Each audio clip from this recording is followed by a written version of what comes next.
ऋमोऽर्हन्ताळं ऋमोऽसिद्धाळं ऋमोऽयरीयाळं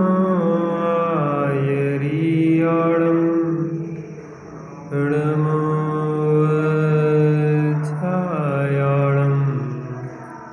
ऋमोऽलोयेसवसाहुळं मङ्गलं भगवान् वीरो मङ्गलं गौतमोगणी मङ्गलं कुन्दकुन्दात्यो जैनधर्मोऽस्तु मङ्गलम् सर्वमङ्गलमाङ्गल्यं सर्वकल्याणकारकं प्रधानं सर्वधर्माणां जैनं जयतु शासनं जैनं जयतु शासनं जीवमजीवं दवं जिणवरवसहेण जेणणे दिठं देविन्दविन्दवन्दं वन्दे तं सर्वदा शिरसा आत्मज्ञान ही ज्ञान है शेष सभी अज्ञान आत्म शांति का मूल है वीतराग विज्ञान वीतराग विज्ञान।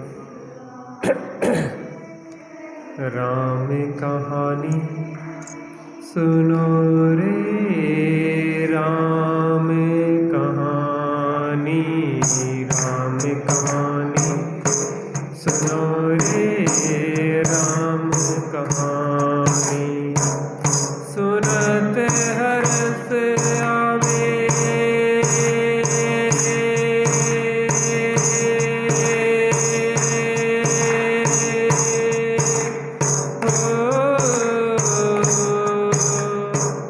सुनत हर्ष आवे वीरा की वाणी राम कहानी सुनो रे राम कहानी राम कहानी सुनो रे राम कहानी। श्री राम श्री राम श्री राम श्री राम। दशरथ के राज दुलारे कौशल्या की आंख के तारे ओ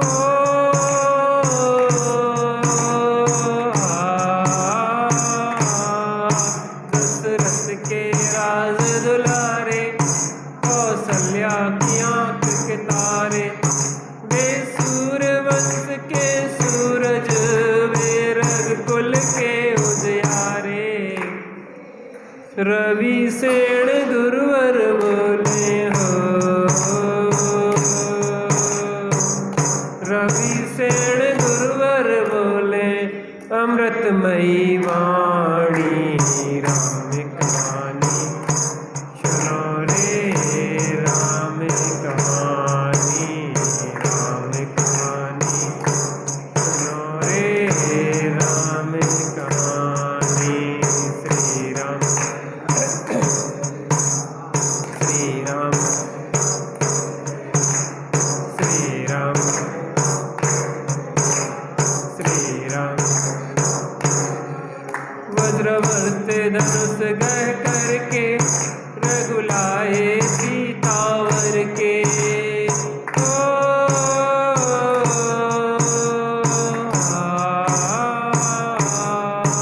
वज्रवर्त धनुष गह करके रघुलाए सीतावर के घर त्याग हुए वनवासी पितु की आज्ञा सिर धर के लखन सियाले संग हो, लखन सियाले संग छोड़ी राजधानी। राम कहानी सुनो रे, राम कहानी, राम कहानी सुनो रे, राम कहानी। श्री राम श्री राम श्री राम श्री राम। सिंहनाद दशानन करके ले आया सीता हर के। ओ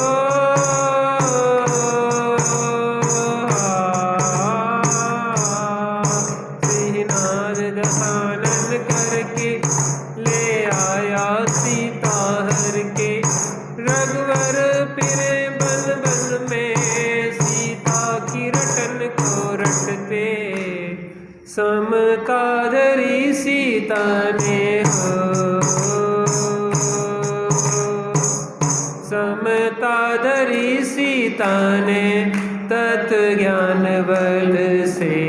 राम कहानी सुनो रे, राम कहानी, राम कहानी सुनो रे, राम कहानी। श्री राम श्री राम श्री राम श्री राम। श्री राम ने अनु पठायो, अनु राम दूत मन आयो। ओ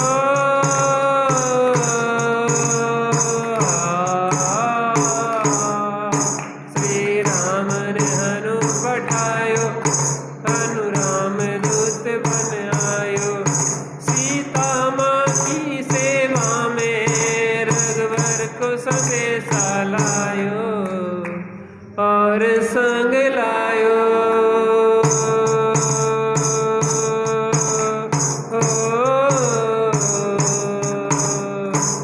और संग लायो रघु मुद्रिका निशानी।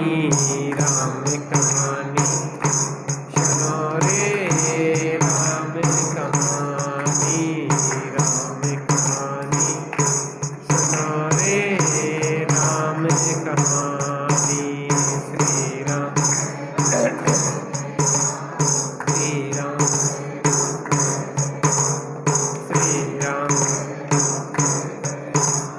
श्री राम। श्री राम लखन दशानन वध करके रघुलाए सीता जय के। ओ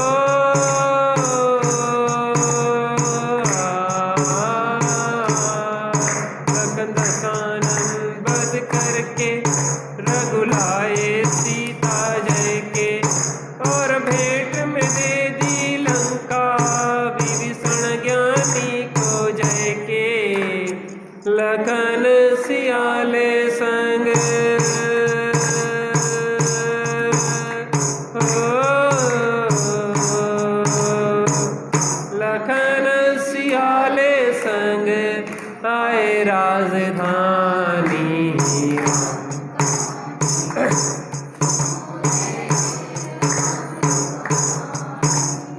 राम कहानी सुनो रे, राम कहानी। श्री राम श्री राम श्री राम।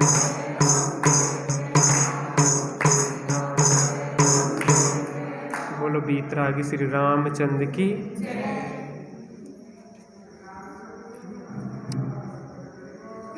जन्म जेल में, पले गोकुल में, पानी बूंद मरे, कर्म फल भुगतत जाई टरे। क्या जन्म जेल में, पले गोकुल में, और पानी बूंद मरे, कर्म फल भुगतत जाई टरे। हंस हंस के हम जो कर्म बांधते हैं, उन कर्मों का फल हमें रो रो के भोगना पड़ता है। लेकिन अज्ञान अवस्था में अगर ज्ञानीपना हो जाए, अगर हमारे अंदर ज्ञान जागृत हो जाए, तो वो कर्म उदय में तो आते हैं लेकिन हमें दुखी नहीं कर सकते। पारसनाथ स्वामी तद्भव मोक्षगामी, कर्मों ने नाही छोड़ा, पत्थर तन पड़ते देखे, मोक्ष के प्रेमी हमने, कर्मों से लड़ते देखे।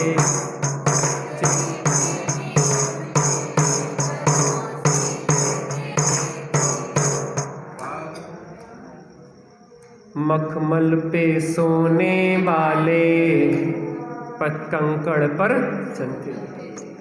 अब इसका दूसरा है पार्ट।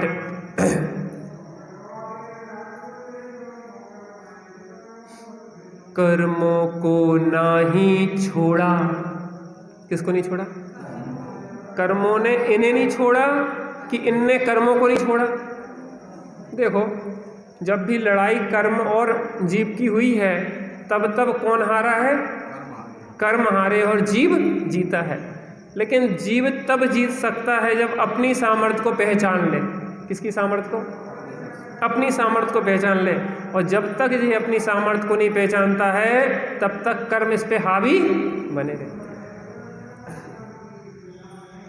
कर्म का उदय आए बिना रहता नहीं है, लेकिन उसके फल को भोगना या ना भोगना, वो पूर्ण हमारी स्वाधीनता और स्वतंत्रता है। किसकी है? राखी बहन जी, किसकी स्वाधीनता है? हमारी। काय में? कर्मों को भोगना या ना भोगना। पारसनाथ मुनिराज पे उपसर्ग हुआ, उपसर्ग होने के बाद भी क्या वो उसमें नहीं जुड़े? और नहीं जुड़े और स्वरूप में स्थिर हो गए तो कर्म क्या हुए? खिर गए और उन्हें मोक्ष हो गया, केवल ज्ञान हो गया। तो कर्म का उदय तो आएगा, लेकिन कर्म के उदय में ना जुड़ के हम अगर भगवंतों की भक्ति में लगें व्यवहार से और परमार्थ से अपने स्वरूप में लगें, तो कर्म का उदय टल जाएगा और हमें नए कर्म बंध नहीं होंगे। जैसे हमने किसी का कर्ज लिया था। अब कर्ज लिया तो हम दो चीज़ें हैं, या तो कर्ज को देने के लिए और दूसरे से कर्ज लेके ब्याज पे उसका कर्ज चुका दे, या फिर उसका धीरे धीरे करके कर्ज चुका दे और नया कर्ज नहीं ले। तो नया कर्ज नहीं लेंगे तो ऋण हो जाएंगे। लेकिन अगर हमने किसी का देना तो था 1 लाख और 1.25 लाख उठा के उसके 1 लाख चुका दिए, तो 25-1.25 लाख का कर्ज हो गया। तो कर्म का उदय तो चल ही रहा है। अब उसमें समता भाव रखो या दुखी होते रहो, हाय मरे हाय मरे हाय मरे करो या राम राम करो। क्या करो? मरे मरे करो या राम राम करो। मरे मरे करेंगे तो पाप का बंध होगा, राम राम करेंगे तो पुण्य का बंध होगा। और अगर शांति से अपने में टिक गए तो फिर कर्म बंध ही नहीं होगा। यहाँ पे जो कथा चल रही है, एक चक्रपुर नाम का नगर था। वहाँ के राजा का नाम क्या था? चक्रध्वज। क्या नाम था? चक्रध्वज। उनकी रानी का नाम था मनस्विनी। क्या नाम था? उनकी पुत्री का नाम क्या था? चित्तोत्सवा। क्या नाम था? उनका एक पुरोहित था, उस पुरोहित का नाम क्या था? धूमकेतु। धूमकेतु की पत्नी का नाम क्या था? स्वाहा। और उसके पुत्र का नाम क्या था? पिंगल। चित्तोत्सव और पिंगल एक साथ स्कूल में पढ़ते थे, दोनों में प्रेम हुआ और दोनों वहाँ से भाग गए। भाग के उनने विवाह कर लिया। विवाह करने के बाद क्या करने लगे? एक कुटिया बना के रहने लगे। राजा की पुत्री और पुरोहित का पुत्र दर दर की ठोकर क्यों खा रहे हैं? क्योंकि जो ना मानी जेठन की सीख, लो कटोरिया और मांगी भीख। बड़ों की शिक्षाएं जो नहीं मानते हैं उन्हें कटोरा लेके भीख मांगना पड़ता है। आज वर्तमान में भी देख रहे हैं, जो प्रेम विवाह में यहाँ वहाँ भाग जाते हैं उनकी क्या दुर्दशा होती है, जगह जगह कटोरा लेके भीख मांगना पड़ता है। इसलिए भूल के भी ये काम करने लायक नहीं है। विवाह संबंध करो तो अपने माता पिता के अनुसार, गुरुजनों की आज्ञा के अनुसार करो। अपने मनमाने ढंग से तुम देखोगे तो तुम्हारे वास्तव में परेशानियां विपत्तियां बहुत आने वाली है। तत्काल में तो बहुत अच्छा लगता है लेकिन उसका फल बहुत बुरा होता है। वहाँ पे कुटिया बना के रहने लगे और वो लकड़ी काटने जाता था पिंगल। जब लकड़ी काट के लाता था, बेचता था, तब जाके उनकी भोजन की व्यवस्था बनती थी। एक बार वहाँ का राजा, जो विदग्ध नगर का राजा था, उसकी नज़र चित्तोत्सवा पे पड़ी। किस पे पड़ी? उस राजा का नाम था कुंडल मंडित। क्या नाम था? कुंडल मंडित। तो कुंडल मंडित की चित्तोत्सवा पे नज़र पड़ी और उसने किसी प्रकार से रिझा के चित्तोत्सवा को अपने महल में बुला लिया। जब चित्तोत्सवा महल में रहने लगी तो यहाँ पिंगल जब आया तो वो अपनी पत्नी को ढूंढता रहा। ढूंढते ढूंढते सब जगह घूम लिया, कहीं भी उसकी स्त्री नहीं मिली। तो वो राजा के पास न्याय के लिए गया। जब राजा ने ही उसकी स्त्री का हरण किया है तो राजा क्या करेगा? उसने कहा, जो तो आदमी पागल है, इसको भगा दो, और ढक्के दे दे के भगा दिया गया उसको। लेकिन इसका भी महापुण्य का उदय था, साधसा पुण्य का उदय था।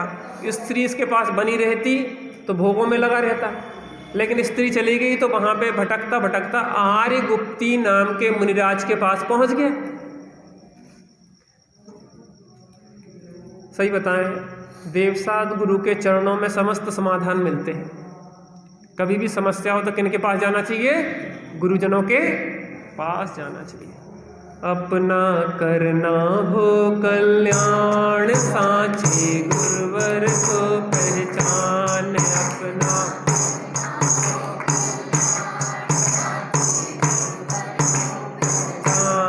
अपना करना हो कल्याण, गुरुवर को पहचान। जिनकी वाणी में अमृत रसता है, जिनकी वाणी में अमृत बरसता है।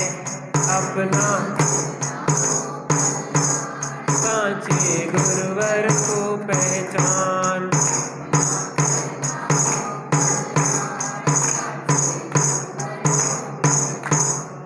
महाभाग्य से आर्यगुप्ती मुनिराज के पास पहुंचा। मुनि से अपनी व्यथा कही कि महाराज मैं बहुत दुखी हूँ, मेरी स्त्री नहीं मिल रही है, मैं दर दर की ठोकर खा रहा हूँ, भटक रहा हूँ। मुनिराज ने कहा, देखो स्त्री होती तो भी तुम सुखी होने वाले नहीं थे, स्त्री नहीं है तो भी कोई दुखी होने की जरूरत नहीं है। आत्मा के आश्रय से सुखी होते हैं और आत्मा के अनाश्रय से दुखी होते हैं। तुम भी शांति से आत्मा का आश्रय लो तो अभी सुखी हो जाओ।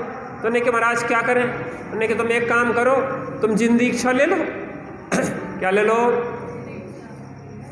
वास्तव में मुक्ति का साक्षात मार्ग तो है निर्ग्रंथ मार्ग, मुनि मार्ग है। सबसे अगर कल्याण शीघ्र करना है तो क्या करो? अपने जीवन में निर्ग्रंथ दशा को धारण करो। और उसने निर्ग्रंथ दशा को धारण कर लिया है। जो अपनी स्त्री के चक्कर में दर दर की ठोकरें खा रहा था, भटक रहा था, लोग उसको धक्के दे रहे थे, पागल पागल कर रहे थे, अब वो पिंगल नाम का कौन बन गया? मुनिराज, पिंगल महामुनिराज की। और गुफा कंदराओं में घोर तपस्या करने लगा, अपनी आत्मा की आराधना करने लगा। और वो आराधना करते करते अपने अपने ध्यान में मग्न होकर बैठा रहता था, आनंद करता था। यहाँ पे कुंडल मंडित, जिसने चित्तोत्सवा का हरण कर लिया था, वो बहुत उत्पात मचाता था। राजा अरण्य के राज्य में जाके उत्पात मचाता रहता था। तो एक बार उनका जो वो सेनापति था, जिसका नाम था बालचंद्र, अरण्य के सेनापति बालचंद्र ने उसको बांध लिया। किसको बांध लिया? कुंडल मंडित को बांध लिया। और बांध के क्या किया? उसको देश निकाला दे दिया, राज्य से अलग कर दिया, उसको देश से बाहर कर दिया। और जब वो देश से बाहर हो गया तो दर दर के भटकने शुरू कर दिया। लेकिन सौभाग्य से वो भी मुनिराज के चरणों में पहुंच गया। मुनिराज के पास गया, महाराज मैं बहुत दुखी हूँ। कि लो क्या हो गया? कहले मेरे साथ ऐसा हुआ कि मुझे राज्य से बाहर निकाल दिया। महाराज ने कहा कि किसकी गलती थी? कहले गलती तो महाराज हमारी थी।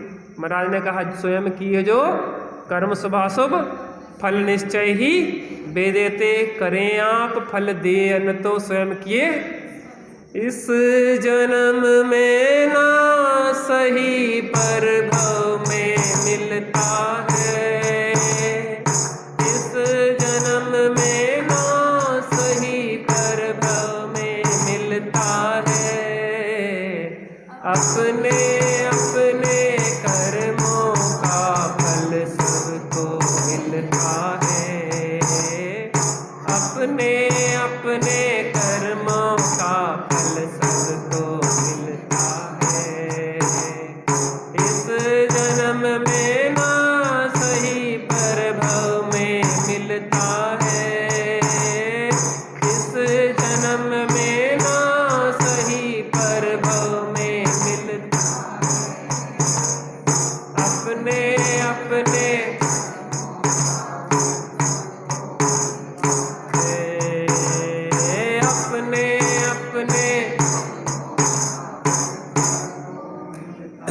महामुनि राज ने कहा देखो, अगर तुम्हें सुखी होना है तो निर्ग्रंथ दीक्षा धारण करो, क्योंकि साक्षात मुक्ति का कारण तो निर्ग्रंथ दशा है। लेकिन कुंडल मंडित ने कहा महाराज मेरी इतनी सामर्थ्य नहीं है, शरीर स्वस्थ नहीं है, मैं बीमार दशा में हूं, लेकिन मैं अपना कल्याण करना चाहता हूं, किसी प्रकार से मेरा कल्याण हो, आप वह उपाय बताओ। तो उन्होंने कहा कि तुम श्रावक के अणुव्रतों को धारण करो, अहिंसाणुव्रत, सत्याणुव्रत, अचौर्याणुव्रत, ब्रह्मचर्याणुव्रत और परिग्रह परिमाण व्रत। 5 पाप होते हैं। कितने होते हैं बच्चों? पाप। पाप की परिभाषा क्या है? पाप किसे कहते हैं? दुख का कारण। जब हमारे जीवन में हिंसा चल रही है तो हम दुखी हुए बिना रह सकते नहीं, क्योंकि दुख का कारण हिंसा है। हम सोचते हैं कि हम इनके कारण दुखी हैं। अरे 2 प्रकार की हिंसा होती है, एक द्रव्य हिंसा और एक भाव हिंसा। हम अपने परिणामों को बैठे बैठे जो क्लेशित करते रहते ना, भाव कर्म और भाव मरण सदियों से करता है। कितना विचार करते रहते, गुथते रहते, इसने ऐसा कर दिया, इसने ऐसा कर दिया। अरे आत्मा का स्वभाव शांत निराकुल है, तुम शांत निराकुल नहीं रह रहे हो तो अपने आत्मा के स्वभाव का घात कर रहे हो। 24 घंटे हम क्या करते रहते हैं? व्यर्थ के विचार करते रहते। क्या करते रहते? व्यर्थ के विचार करते रहते, और हमारे विचारों से कुछ होता जाता। कितनी सारी योजनाएं बनाई थी अपन ने, बनाई थी कि नहीं बनाई थी, लेकिन सब योजनाएं क्या हो जाती हैं? फेल हो जाती हैं। जब हमें पता है कि हमारे विचारों से कुछ होने वाला, माता क्या पता है हमें? क्या पता है? कि हमारे विचारों से कुछ होने वाला नहीं, तो फिर विचारों में पड़े काहे को? विचारों के चक्कर में बेचारे बने हो। कोई प्रश्न करे कि सम्यक दृष्टि को विचार आते कि नहीं आते? रामचंद्र जी को भी विचार आए कि नहीं आए? कि सीता का हरण हो गया तो उसको बचाने जाना चाहिए। सीता को भी विचार आए कि नहीं आए कि रामचंद्र जी ने छोड़ दिया तो अपनी लाज कैसे बचाना चाहिए? देखो, बहुत अच्छी आपको कला सिखा रहे हैं। एक व्यक्ति को लगता है कि इन विचारों से, इन विकल्पों से कार्य सिद्धि होती है, और एक व्यक्ति को लगता है कि इन विचारों से, इन विकल्पों से कार्य सिद्धि नहीं होती है। विचार भूमि के अनुसार आए बिना रहते नहीं है। ध्यान देना, सुनना ध्यान से, बहुत गजब की कला है। विचार भूमि के अनुसार आए बिना रहते नहीं है, चाहे वो सम्यक दृष्टि हो चाहे मिथ्या दृष्टि हो। सम्यक दृष्टि की भी बिटिया बड़ी होगी तो विवाह का विकल्प आएगा। क्या कहा? सम्यक दृष्टि की बिटिया विकल्प बड़ी होगी तो विवाह का विचार आएगा, स्त्री का हरण होगा तो बचाने का विचार आएगा। लेकिन ज्ञानी जी जानता है कि हमारे विचारों से विवाह होने वाला, जब होना होता है तो पता नहीं कहां से आसमान से संबंध आता है और विवाह हो जाता है, और जब नहीं होना होता तो विकल्प विचार घूमते रहते हैं, कई साल बीत जाते हैं और काम नहीं। तो इसका मतलब ये समझ में आता है कि हमारे विचारों से कुछ होता नहीं है और विचार भूमि के अनुसार आए बिना रहते। अब दो में अंतर है, सम्यक दृष्टि को भी विचार है, ध्यान से सुनना, और मिथ्या दृष्टि को भी विचार आ रहा है। मिथ्या दृष्टि विचार के अनुसार परिणमन कराना चाह रहा है कि मैं करके रहूंगा। वो कौन थी जिसके पति को कोढ़ हो गया था? मेना सुंदरी। मेना सुंदरी के पिताजी का नाम क्या था? पति का पिता का नाम पूछ रहे हैं, पहुपाल। पहुपाल ने मेना सुंदरी से कहा कि बेटी अपना वर चुन लो। तो कहने लगे हमारी जैन संस्कृति में ये व्यवस्था नहीं है पिताजी कि हम अपना वर चुने, और संबंध सो पहले से जुड़े आते हैं। हम और आप संबंध जोड़ने वाले नहीं है, हमारी भाग्य में जो होगा सो वो संबंध मिल जाएगा। पिताजी ने कहा, सुर सुंदरी थी ना छोटी बहन, उससे कहा तो उसने तो अपने हिसाब से चुन लिया। कहने जी हमारी बात नहीं समझ रही है, ये बहुत भाग्य वाली होती है, इसके लिए खराब से खराब वर ढूंढ के ले आओ, जाओ। और वहां पे अपने मंत्री आदि को आदेश दिया कि जाओ, जो सबसे खराब वर हो, जो भाग्यवान भाग्य भरोसे जो बैठा हो, उसकी जोड़ी मिला दो। ढूंढते ढूंढते गए तो कितने कोड़ी थे? 700 कोड़ियों के बीच में बैठे हुए श्रीपाल, और पूरा गलत कोड़ गल रहा है, बदबू मार रहे हैं। कहने भैया क्या हो गया? कहने भाग्य में जो था सो हो गया। कहने जी अच्छी जोड़ी मिली, दो भाग्यवानों की जी अच्छी जोड़ी मिली, दोनों भाग्यवान हैं और भाग्य के भरोसे रहते हैं, और इन दोनों की शादी करवा दो। लेकिन मैं ये पूछ रहा हूं कि आप होते कौन हो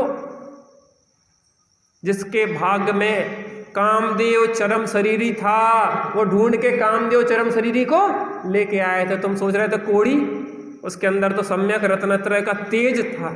तुम्हारी आंखें तो बाहर देखती हैं। अरे बिटिया का विवाह कहाँ करना? जहाँ बहुत पैसा हो, जहाँ बहुत बड़ी गाड़ियाँ हो, जहाँ बहुत सारे नौकर चाकर हो, 10-20 कारें हो, 4 से 10 बंगला हो। कहाँ पे करना? भाभी कहाँ करना है? कहाँ करना? कैसा लड़का देखना? खूब पैसा वाला हो, अच्छे राजमहल जैसे। काम धाम कुछ नहीं करना भैया, इतनी व्यवस्था है, नौकर चाकर लगे हर चीज के लिए। पानी को गिलास भी नहीं उठाना तुम्हें बिटिया को, उते भी एक खड़ी रहेगी नौकर, आप पानी के लिए। गजब हो गया। तुम इसका मतलब अपनी बिटिया को अपाहिज बनाना चाहती हो, अपना काम धाम कुछ करने लायक नहीं रह जाए? हा? अरे सास ससुर नहीं है, सास ससुर नहीं है। क्या कह रहे? सर्विस करता है किधर पे? अमेरिका में, जहाँ पे माइनस में तापमान रहता है, वहाँ अमेरिका में करता है। और वो सऊदी अरब में, और इजराइल में, और पाकिस्तान में, और कहाँ रूस में। भाई साहब दूर के ढोल सुहावने। हमारे यहाँ से एक जन माता जी चली गई भोपाल से, अमेरिका में उनकी लड़की शादी करके देती थी। कहने वहाँ पे कोई मिलते ही नहीं है, आदमी देखने को नहीं मिलते, क्योंकि ठंडक रहती है तो कारों के अंदर पैक होके निकल जाते, और मकान दूर एक वहाँ एक वहाँ, कोई मिलते नहीं। अब जैसे देखा तो रहते, और इतने तो उनके पति देव यहाँ वहाँ निकल जाए। कहने यहाँ पे गोली मार देता आदमी अगर कोई फालतू दिख जाए तो। बहुत खतरनाक है। छोटे वहाँ पे कितने मर्डर होते, सबके पास रिवाल्वर रहती, गोली मार दी जाती। तुम फालतू नहीं भटकना। उनके पति देव की बड़ी इच्छा थी। कहले हमारे तो कब हो बड़े जोश में गए थे, कहले सब हमारे वो क्या कहते ताजिया ठंडे हो गए। उनके पतिदेव कह रहे थे कि हमारे ताजिया कैसे हो गए ठंडे? हम सोचे थे अमेरिका गए, हमें तो जा लगो कि अमेरिका का जैसे दुखी देश कोई नहीं है। अमेरिका के लोग बहुत दुखी हैं, बात करने को नहीं मिलती। अपना सौभाग्य है कि अपने पड़ोस में अपन बैठ के बतियात रहे, का है जिज्जी कैसी हो? उते जिज्जी ना जिज्जा, मोबाइल नहीं घूमत रहो, जिंदा हो इसकी मरे हो, सब व्यवस्था है भैया। अपना बहुत सुंदर जगह पे है अपन, जो तत्व ज्ञान यहाँ पे मिल रहा है और कहीं नहीं है। भारत में सबसे अच्छी व्यवस्थाएं हैं अपने, और रानीपुर में सबसे अच्छी से अच्छी कोई जगह नहीं है। क्या कहा? किस जगह बिटिया का विवाह करना? सास ससुर हो कि नहीं हो, देवरानी जेठानी हो कि नहीं हो, शहर हो कि गांव हो, कार्य हो कि तत्व ज्ञान हो, विचार कर लेना। अंदर कुछ चलता है और बाहर कुछ चलता है। एक चेहरे पे कई चेहरे लगा लेते हैं लोग। ऊपर का चेहरा बहुत अच्छा है, यहाँ बैठेंगे प्रवचन में तो ऐसा लगेगा बिल्कुल अब हाल मोक्ष से चले जाएंगे हम, और घरे जाएंगे अरे भैया जमाना बहुत खराब है, तनक बदमाशी भी सीखो। बदमाशी मायाचारी थोड़ी करना पड़ती है, बातें भैया जमाने में जी नहीं पाओगे तो रहने सीखो जमाने में, हमें तो मोक्ष जाने। और जो बदमाशी करेगा मक्कारी करेगा उसका फल किसको भोगना पड़ेगा? और जिस समय मायाचारी करेगा मक्कारी करेगा उसी क्षण फल भोगेगा कि बाद में भोगेगा? अरे उसी समय भोगेगा। पहले तो वो जब हम मारने के भाव करेंगे, मारने के भाव से पहले हम मरेंगे, बाद में उसका उदय जो होगा सो होगा। भैया करनी कथनी और करनी में अंतर होता है, समस्या तब आती है। मन में हो सो बचन उचरिए, बचन हो ये सो तन सो करिए, करिए सरल तीहूँ जोग अपने, देख निर्मल आरसी मुख जैसा लगे तैसा कपट प्रीत अंगार। दूसरे के लिए नहीं देखना, जो देखना किसको है? हमारे अंदर। क्योंकि जो करेगा उसी को तकलीफ होगी, जो मायाचारी करेगा उसको तकलीफ होगी। जीवन इतना अच्छा जियो, अपने लिए जियो। दूसरा हमें गाली दे जाए इसमें हमारा हित नहीं है, हम दूसरे को गाली दे इसमें हमारा हित है। दूसरा हमें गाली दे जाए, दूसरा हमें धोखा दे जाए, इसमें हमारा कोई अहित नहीं है। हम दूसरे को गाली दे दें, हम दूसरे को धोखा दे दें, इसमें हमारा हित है। कोई किसी को दूसरे को नहीं ठगता। कौन किसे ठगता इस जग में? अरे स्वयं ठग जाए, स्वयं ठग जाता। हमने मायाचारी करी, मायाचारी में मनुष्य पर्याय का व्यय और त्रियंच पर्याय की उत्पत्ति। त्रियंच बनने वाले हैं, गधा सुअर बनेंगे। स्वामी जी कहते थे कि बकरा बनेगा और बकरी के पेट में म्या म्या करेगा। ये सेठ आज जो मायाचारी कर रहा ना, जरूरत इतनी जितनी है अपने बढ़िया, मैं भी भूखा न रहूं और अतिथि न भूखा, साईं इतना दीजिए जामे कुटुंब। कुंडल मंडित से कहा कि देख महाव्रत धारण कर, 5 पापों का पूर्णतः त्याग कर, हिंसा झूठ चोरी कुशील परिग्रह ये दुख के कारण और बुरे कार्य हैं, पूर्णतः का त्याग कर। उन्होंने कि महाराज मेरी सामर्थ्य नहीं है, मेरा स्वास्थ्य अनुकूल नहीं है। उन्होंने कि अणुव्रतों को धारण करो, एक देश 5 पापों का त्याग कर लो, इतनी भी सामर्थ्य नहीं है तो अष्टमूल गुणों का धारण। अष्टमूल गुणों का उसने धारण किया।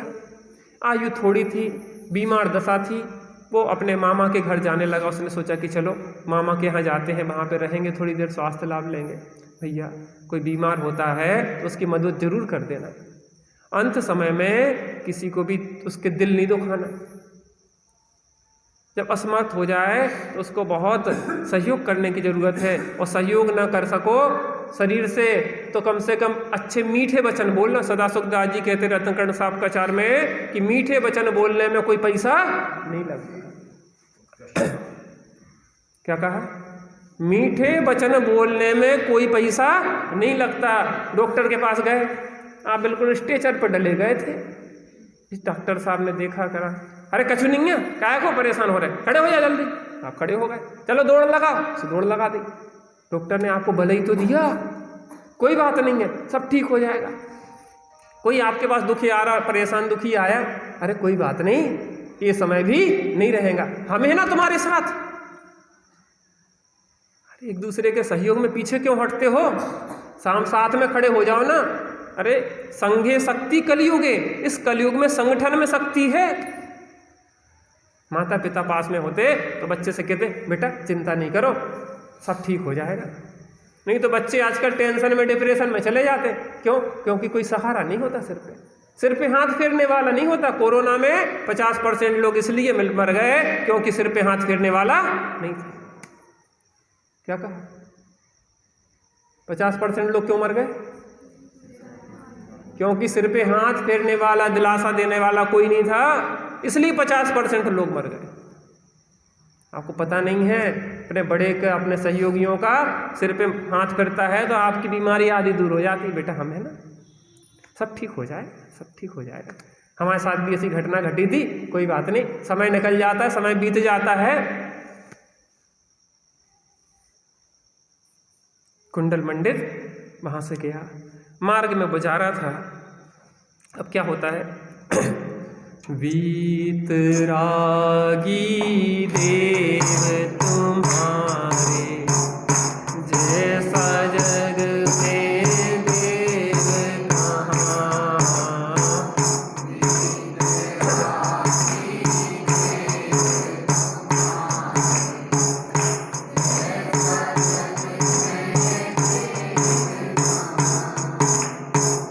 मार्ग बताया है जो जग को कह न सके कोई और यहाँ। वीत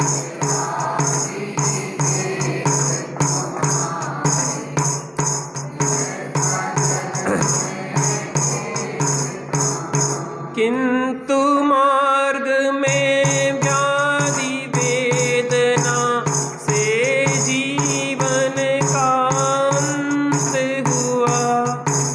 कुंडल मंडित यों मर करके मात्र विदेहात नहीं हुआ। उसी गर्भ में तप प्रभाव से चेतोत्सवा जीव आया। जनक राज के राजमहल में युगल जन्म मंगल छाया। वीतरागी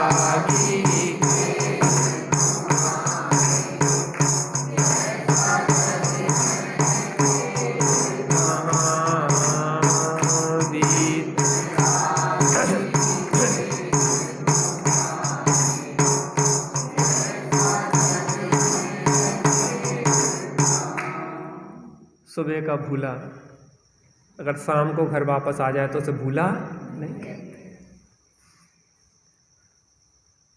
कोई कितने ही पापी हो, आप उसको पुचकार के यह प्रयास करो कि उसका सुधार हो सकता है, क्योंकि राग भाव है ना।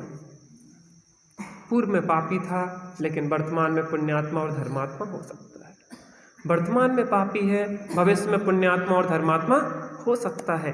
एक समय की पर्याय है, अगले समय बदल सकता है जीवन।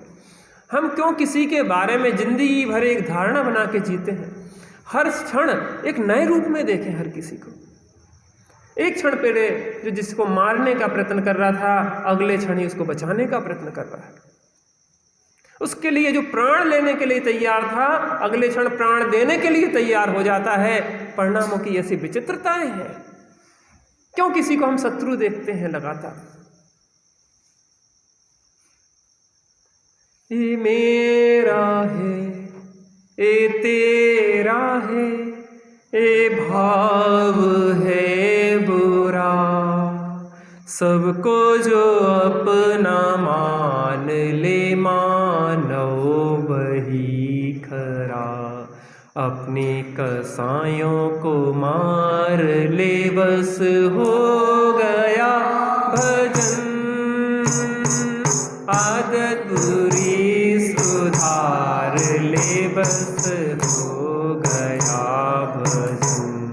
मन की तरंगे मार ले बस हो गया भजन। आदत बुरी सुधार।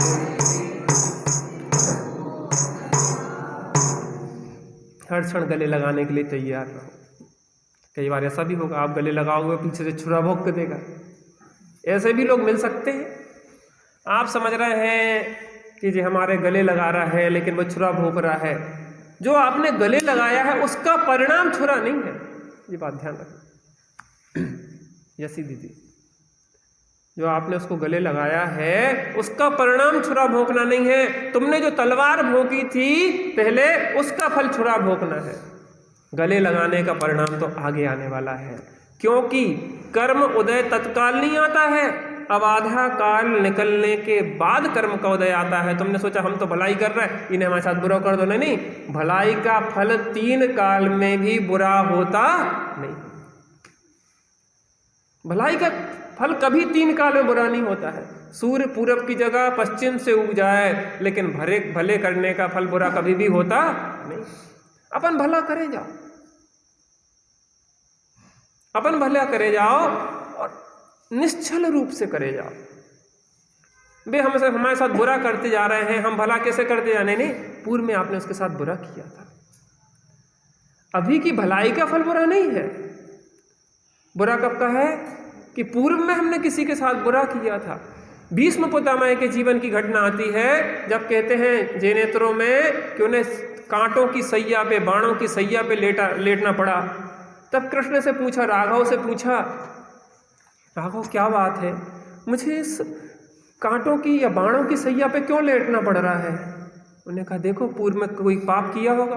कहले मैंने 99 भाव तक देख लिया है, मुझे कोई ऐसा पाप दिखाई नहीं देता। उन्हें और आगे देखो, 100वें भाव में उन्हें दिखता है एक दृश्य कि जो घोड़े पे बैठे हुए राजा हैं और अपना भाला लिए जा रहे हैं, और मार्ग में एक सांप रास्ते में डला था, उसने ऐसे भाले से ऐसे उठाया कौतूहलवश और ऐसे झाड़ियों में फेंक दिया।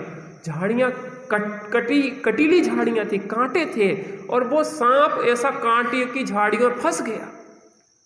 कई दिन तक तड़प तड़प के उसने प्राण छोड़े। वो जो कर्म 100 भाव पहले तूने बांधा था, उसका फल तुझे अभी मिला है। भले का फल कभी बुरा नहीं होता, इसलिए निश्चल रूप से अपने कर्तव्य को निभाते चलो। बड़े पंडित साहब एक वाक्य कहते हैं कि दूसरे को क्या करना चाहिए ये तुम्हारा विषय नहीं है, हमें क्या करना चाहिए ये हमारा विषय है। दूसरा हमारे साथ बुरा कर रहा है, वो जाने, हमें उसके साथ हमेशा सहृदयता रखना चाहिए। विपरीत बुद्धि वाला है तो मध्यस्थ रहो, लेकिन विपरीत नहीं सोचो। कोई बात नहीं, अभी परिणाम अलग प्रकार के हैं, अब परिणाम दूसरे हो सकते हैं। हम इंतजार करते रहेंगे कब परिणाम बदल जाए। देखो, एक आप प्रयोग करके देखना जीवन में कभी भी, दूसरा कितना ही बुरा करे, बुरा विचार करे आपके बारे में, लेकिन अगर आप भला विचार करते रहेंगे तो सामने वाले के विचार भी धीरे धीरे बदलते जाएंगे। क्योंकि आपका कर्म बदलता ना, पूर्व के बंधे हुए कर्मों में 3 बहुत सारी दशाएं होती, 3 का विचार करें, उत्कर्षण, अपकर्षण और संक्रमण। 3 शब्द याद करो, उत्कर्षण बोलो, अपकर्षण, संक्रमण।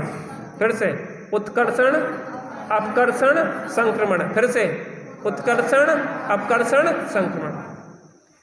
जैसे समझो कि पुण्य कर्म 50 है और पाप कर्म 50 है, दोनों ग्राफ बराबर चल रहे हैं। आपने भला कर्म किया तो क्या हुआ कि पुण्य कर्म 50 से 75 हो गए। एक स्थिति ये हो सकती, माने आपका पुण्य कर्म का ग्राफ बढ़ गया, ठीक है ना। एक स्थिति ये उत्कर्षण, अपकर्षण। अब क्या हुआ, पुण्य कर्म का ग्राफ बढ़ गया और पाप कर्म का घट गया। जो 50 था ना, ये 25 रह गया। क्या ध्यान से सुनना, बहुत अच्छा है। 50-50 दोनों थे, भाव अच्छे हुए, भाव अच्छे हुए तो पुण्य कर्म का 75 हो गया। एक तो उत्कर्षण हो गया, दूसरा अवकर्षण में क्या हुआ कि पाप कर्म का 25 रह गया। तो पाप कर्म बचा 25 और ये हो गया 75। तो फिर आपको अनुकूलताएं आएंगी कि नहीं आएंगी? अनुकूलताओं की इच्छा करना पड़ेगी कि अनुकूलता बनेगी। और एक दूसरा हिसाब भी चलता है, संक्रमण। पाप का जो सा बैलेंस वो पुण्य में कन्वर्ट हो गया, तो यहाँ पे और घट गया। मान लो 25 था ना, तो यहाँ पे 15 यहाँ का इसमें और आ गया, तो ये हो गया 90 और ये रह गया 10। संक्रमण, पलटन भी हो जाता, पाप प्रकृति पुण्य रूप कन्वर्ट हो जाती। भाई साहब, पता आपने कई बार देखा होगा कि किसी के यहाँ सोने की मोहरें हों, खोदने पे भी मिट्टी की रह जाती है। देखिए, बनावट तो सोने की मोहरों जैसी है और काय में कन्वर्ट हो गई वो मिट्टी में। और किसी को मिट्टी भी सोने का फल देती है। कोई के यहाँ जमीन थी और वहां पे क्या है, सोना निकला है, अनेक प्रकार के लाभ हो गए। तो जी होता क्यों है? क्योंकि आपके वर्तमान परिणामों के निमित्त से अब जो पुण्य कर्म पे घटाया, अब पाप पे विचार कर लो।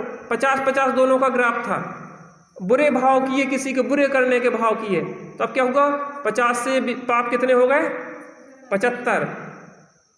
तो ये हो गया उत्कर्षण। अब अवकर्षण क्या हुआ, पुण्य में अवकर्षण हुआ। तो जो 50 थे तो पुण्य कितने रह गए, 25 रह गए। अब क्या हुआ, संक्रमण हुआ, तो इसमें से पुण्य में से 15 निकल के क्या हो गया, पाप रूप होगा। तो ये 90, इसका ग्राफ कितना हो गया 90, और इसका कितना बचा 10। हर क्षण जीव के परिणामों से ये ग्राफ बदलता रहता है। उत्कर्षण, अपकर्षण, संक्रमण आदि हर क्षण चलते रहते हैं भाई साहब। आपके हाथ में है, आप किसको बढ़ाना चाहते हैं। बुरे विचार करके इसका नाश हो जाए, इसका सत्यानाश हो जाए, इसका सत्यानाश हो जाए, उसका तो नहीं होगा। उसका क्यों नहीं होगा, क्योंकि उसको उदय खराब ना हो। तो तुम सत्यानाश करवे को जो काम करोगे उसको तो भलो हो जाएगा। तुम सोचो कि उसको नाश हो जाए और उसको तो लाभ ही लाभ होता जाएगा। जो तुम नुकसान करोगे वो उसको फलदायी होता जाएगा। तुम्हारा जरूर नुकसान हो जाएगा, क्योंकि इसका नुकसान हो जाए रूप जो पाप भाव है, इससे क्या होगा, पुण्य कर्म का अवकर्षण होगा, पाप अवकर्षण हुआ, पाप कर्म का उत्कर्षण हुआ, और पुण्य कर्म पाप कर्म में संक्रमित हो गए। अब रोते रहना जिंदगी भर। हमने तो सोचा था कि भैंस मर जाए, और हमारी भैंस मर गई। क्या सोची थी, की भैंस मर जाए, और भैंस की मर गई, हमारी मर गई। क्या मर गई, कैसे तुम्हारा पाप कर्म बढ़ गया और पुण्य कर्म घट गया। लेकिन कुंडल मंडित ने क्या किया, अपना पाप कर्म घटाया और पुण्य कर्म बढ़ाया। पिंगल ने क्या किया, सुनो ध्यान से, ये कथाएं बहुत कुछ सिखा रही हैं हमारे जीवन में। पिंगल ने क्या किया, अपने पाप कर्म को घटाया और पुण्य कर्म को बढ़ा लिया, और यहां तक कि धर्म किया। पुण्य पाप तो संसार के कारण है, लेकिन धर्म मोक्ष का कारण है। निर्गंत दीक्षा धारण कर ली। क्या कहा, अब क्या हुआ, उसने तप किया, अच्छे भाव रखे, और उस भावों के फल में वो कुंडल मंडित मरा। और मर के कहां पहुंच गया, जनक की स्त्री विदेहा के गर्भ में पहुंच गया। आप देखना कैसे कनेक्शन होते। एक चीज और आप विचार करना, वो आपने कहानी सुनी राजा श्रेयांश। राजा श्रेयांश ने किसको आहार दिया था, मुनिराज को आहार दिया था ना, आदिनाथ भगवान के जीव को। उस समय कुछ जीव और बैठे थे ना, भी छोटे छोटे, नेवला था, सर्प था, सूकर था, और 4-5 जीव थे ना, वो बंदर था। और बैठे बैठे क्या कर रहे थे, बहुत बढ़िया, बहुत अच्छे, हाँ महाराज जी को आहार दे रहे, बहुत बढ़िया, ऐसा विचार कर रहे थे ना। ऐसा विचार कर करके राजा श्रेयांश ने पुण्य बांधा, और उन 4 जीवों ने पुण्य बांधा। तो जहां वो राजा श्रेयांश पहुंचे, वो 4 भी वहीं पहुंच गए, उनके पुत्र आदि बन के आदिनाथ बन गए। आदिनाथ तो मुनिराज बने ही गए थे, और जो श्रेयांश वहां वो पहुंच गए। राजा श्रेयांश और श्रीमती, क्या थी उनकी पत्नी का नाम, क्या था, श्रीमती। तो ये भी वहीं पहुंच गए। श्रीमती बनी थी राजा श्रेयांश, है ना। और वो जो उनके पति थे, वो बन गए थे शायद आदिनाथ। ऐसा जो भी हो देख लेना, जो भी हुआ हो आप हिसाब लगा लेना। मैं जी कह रहा हूं, हम जो यहाँ बैठे ना आज, अगले बार में अपन भी साथ में चलेंगे। फिर से जी सभा मिलेगी आपको जुड़ी हुई, और सब ऐसी सभा में नहीं होंगे, मुनिराज बने हुए होंगे, निर्गंथ दशा में समोषण में बैठे होंगे साथ में, और वहां दिव्य ध्वनि सुन रहे होंगे। क्या करेंगे, दिव्य ध्वनि सुन रहे होंगे वहां पे, हम सभी बैठे हुए, क्योंकि हम एक साथ भावना भा रहे हैं, और एक साथ भावना भाते एक ही जगह पहुंचते हैं। आप हिसाब इससे लगाओ, देखो अब जो जीव यहाँ पे साथ में रहे ना, तो अगले भाव में भी साथ में जाने वाले हैं। तो जो कुंडल मंडित विदेहा के घर में पहुंच गया, जनक की स्त्री के। और वो जो थे ना चित्तोत्सवा, और चित्तोत्सवा भी एक उसी गर्भ में पहुंच गई। माने युगल गर्भ, दोनों एक ही गर्भ में है। तो वो सीता का जीव और ये भामंडल का बनेगा, सीता बनेगा और ये भामंडल बनेगा। कौन? कुंडल मंडित और चित्तोत्सवा। क्या गजब बात है। इस भाव में स्त्री पति पत्नी के रूप में रहे और वहां उस भाव में क्या बन जाएंगे? ये संसार की बहुत विचित्रताएं हैं। ऐसी विचित्रताओं का विचार करके ज्ञानियों को वैराग्य आ जाता है। भूल के अपना घर जाने कितनों के घर तुझको जाना पड़ा। भूल के अपना घर जाने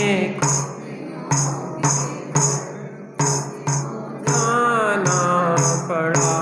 इस जहां में कई घर बनाए तूने, रिश्तेदारी सभी से निभाई तूने। तुम थे जिनके पिता फिर उन्हीं को पिता तुझ बनाना पड़ा। भूल के अपना घर जाने कितना, जो थी माता तेरी वो ही पत्नी बनी। पत्नी से फिर तेरी भगनी बनी। जो थी माता तेरी वो ही पत्नी बनी। पत्नी से फिर तेरी भगनी, भगनी माने बहन, पत्नी से फिर तेरी भगनी बनी। रिश्ते करते रहे हम भी छोड़ते रहे, ना ठिकाना मिला। भूल के अपना घर जाने की,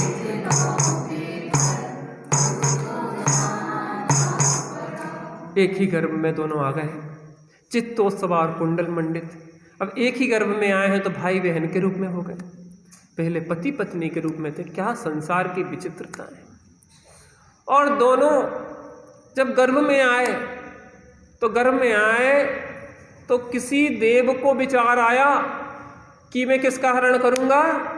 जो विदेहा के गर्भ में संतान है उसका मैं हरण करूंगा। क्यों विचार आया था? क्योंकि जो पिंगल था ना, पिंगल जो मुनि बन गए थे, उसको सल लगी रही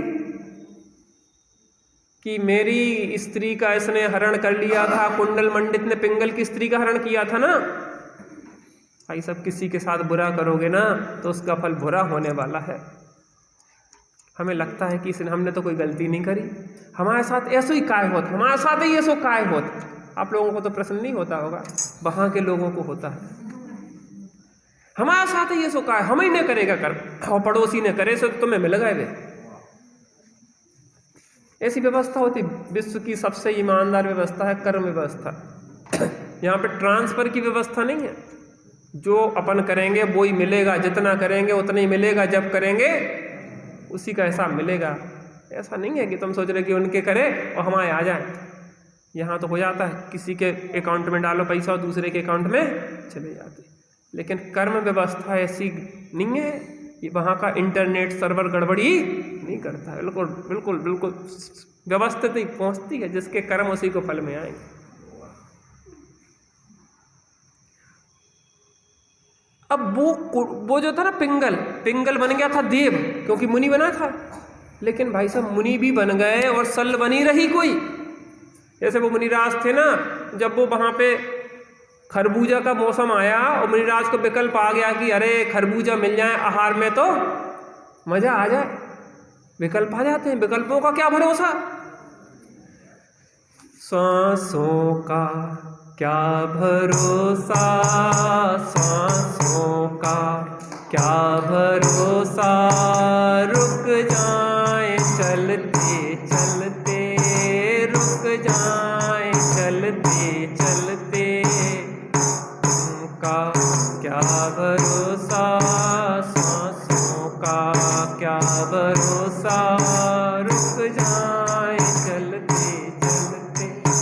ऐसे ही जो विकल्प चल रहे हैं, आयु कर्म कब बंध जाए पता नहीं पड़ता।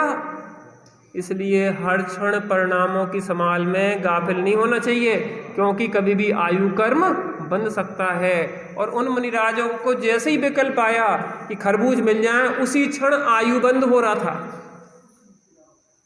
और वो आयु बंद हुआ और खरबूज में जाके जीव बन गए। अब आप सोचो, स्त्री बाल उड़ाती हुई चली जा रही थी और अचानक विचार आया, अरे इसके बाल कितने सुंदर हैं, और उसमें जाके जू बन गए। जब ऐसे महामुनिराजों के भी ऐसे कर्मबंध तत्काल हो जाते हैं, तो हमारे तो दिन रात कैसे विचार चलते रहते।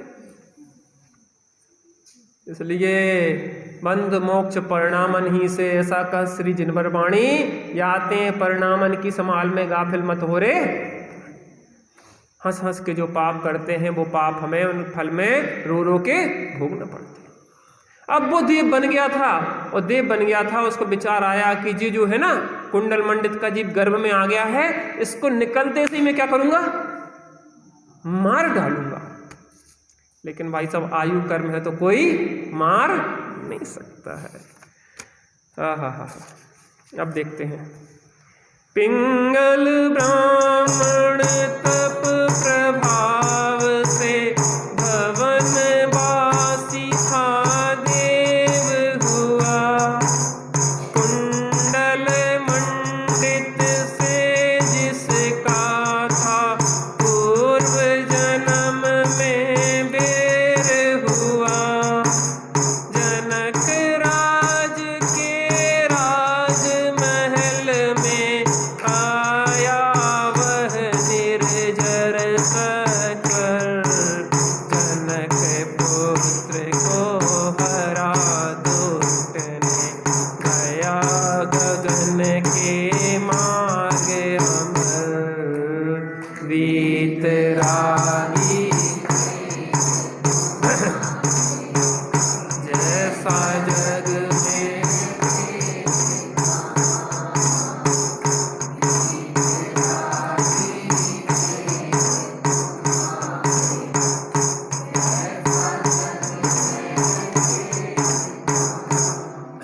जो पिंगल ब्राह्मण था वो भवनवासी देव बन गया। कौन सा? 4 प्रकार के देव होते हैं। कौन कौन से? और देखो, भवनवासी, व्यंतर, ज्योतिषी और कौन से? वैमानिक। तो इन 4 में से कौन सा देव बना? वो भवनवासी देव बना। और भवनवासी देव बना तो उसको पूर्व भाव की याद आ गई कि इसने हमारी स्त्री का हरण किया था, और उसने क्या किया, इसका हरण कर लिया। किसका? भामंडल। जैसे ही जन्म लिया और तत्काल इसको लेके चला गया। अब जो सोचो, हर्ष का माहौल था कि संतान उत्पन्न हुई, और संतान उत्पन्न होते से ही उसका हरण हो गया। अब कैसा माहौल हो गया? रोने लगे, चारों ओर चीत्कार होने लगे। अब क्या करेगा? वो मार डालेगा ना, छोटा सा बच्चा है, पैदा हुआ तत्काल का। अब क्या करेगा? मारने के लिए ले गया। लेकिन इसका आयु कर्म होता है, कोई मार नहीं सकता। मार पाएगा कि नहीं मार पाएगा? कैसे नहीं मार पाएगा? तुमने देखी है क्या? अब आगे देखेंगे। कब? अगले एपिसोड में। आत्म राम, आत्म राम,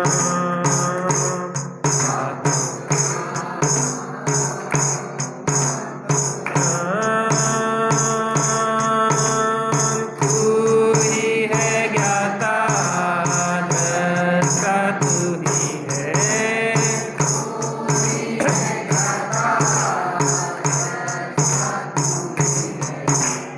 मेरी हूँ ज्ञाता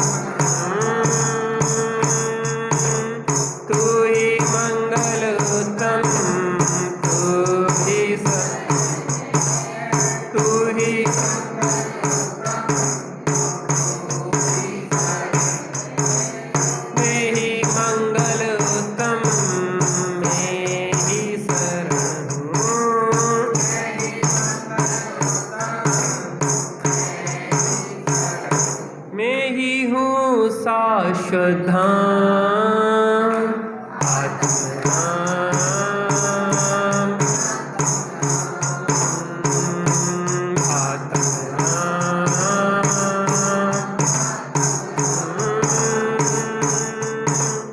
तू ही है साधन साध्य, तू ही है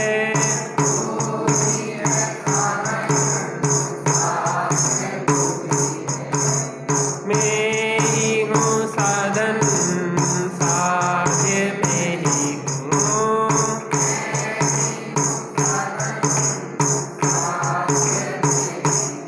मैं ही हूँ क्या है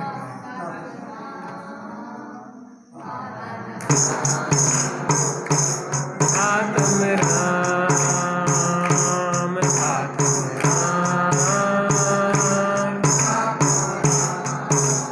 जो भी मुक्ति गए, जो भी मुक्ति गए जा रहे जाएंगे, तू ही तो है तारणहार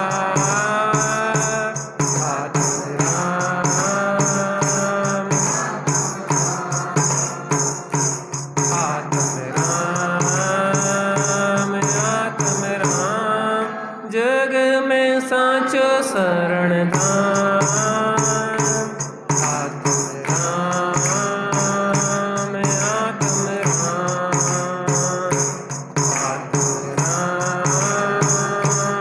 आत्म राम। बोलो बीत रागी श्री रामचंद्र की। देखिए दोपहर में द्रव्य संग्रह की कक्षा चल रही है। 10-12 दिन में मैं पूरी 58 गाथाएं करने का विचार है। इतने संक्षेप में और एक एक शब्द सा याद करने का अवसर है। समय हो तो अवश्य दें। जो घड़ी हाथ में बंधी हुई वह घड़ी यहीं रह जाएगी, और जो घड़ी हाथ में हित में लागी वह कर्म बंद बिनसाएगी। 3 बजे से 4 बजे तक यहाँ पे स्वाध्याय होगा द्रव्य संग्रह का। अभी तक 3 गाथाएं चली हैं। अभी भी आप ट्रेन पकड़ सकते हैं, ज़्यादा दूर नहीं गई है, पर ज़्यादा दूर चली जाएगी तो समस्या आएगी। सुबह त्यागी जी का स्वाध्याय होता है, सभी लोग वहाँ भी पधारें। निज निधि निज में